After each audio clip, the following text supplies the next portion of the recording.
Côté court, le tournoi féminin Elior Open 57 de tennis, avec en tête d'affiche Aravan Rezaï. Côté jardin, un événement qui se démarque depuis 4 ans à Moulins-les-Metz, dans le paysage sportif lorrain et français. Lionel Ollinger, son directeur, revendique et assume cette différence.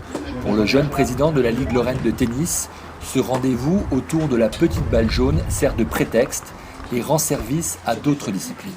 L'objectif, c'est vraiment de pouvoir venir à la pratique du sport. C'est-à-dire que déjà que l'ensemble soit gratuit, que tout le monde puisse venir, que ce soit populaire, que les gens puissent venir voir un petit peu de tennis, mais au bout de 5-6 heures, ça peut être vite chiant du tennis. Donc l'objectif, c'est de pouvoir pratiquer d'autres sports. Ici, on a de l'acrobranche, on a du beach tennis, on a des sports de combat, enfin plein de choses.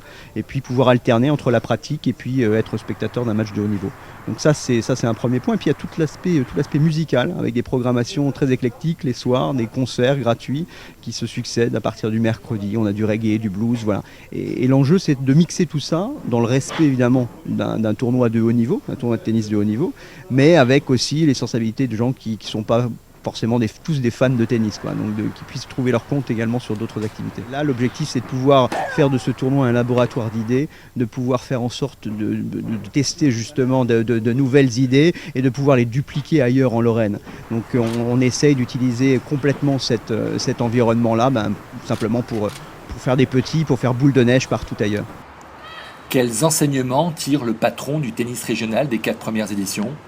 Déjà, on a appris qu'une aventure humaine comme celle-ci, ça ne s'invente pas, ça progresse d'année en année. On a appris aussi qu'il fallait qu'on bouge la date, c'est ce qu'on a réussi à faire cette année, se mettre sur la première semaine du tableau final de Wimbledon pour capter des joueuses encore plus intéressantes et puis surtout faire en sorte que notre ADN c'est le tennis festif, puisse continuer parce que c'est ça qui nous intéresse. Organiser un tournoi de tennis ne nous intéresse pas.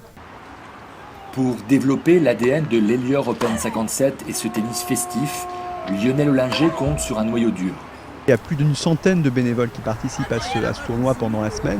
Il y a un groupe d'une quinzaine d'amis bénévoles évidemment qui le construisent, ce tournoi, mais c'est une centaine de personnes qui le rejoignent ensuite. Donc c'est juste impossible de faire un événement comme ça sans des bénévoles. Ce serait un budget trop important si on professionnalisait l'ensemble des expertises.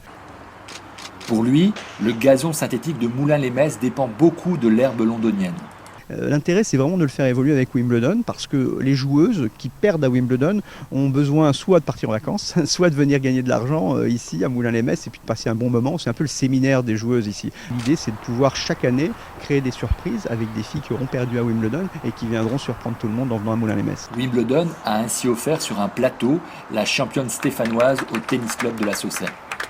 Alors Aravan, c'était notre cible numéro 1 parce qu'on savait qu'on ne pouvait pas forcément toucher des filles tête de série à Wimbledon. Donc on avait Aravan notamment, on avait Mathilde Johansson et puis Petra Setkowska qui vient de battre Caroline Wozniacki, la tête de série numéro 9. Alors Aravan pour nous, mais c'est quelqu'un d'abord qui est adorable, qui a des choses à raconter, qui lors des petits déjeuners avec les partenaires ce matin s'est révélé complètement avec un franc-parler. Enfin voilà, quelqu'un d'absolument adorable et qui pour nous porte l'image du tournoi au sens humain du terme. Et c'est ça qui m'intéresse aussi, c'est de choisir des personnalités. On ne pourrait pas le faire sur le circuit européen, parce que sur le circuit européen, les joueuses s'inscrivent et puis elles viennent ou elles ne viennent pas. Et voilà.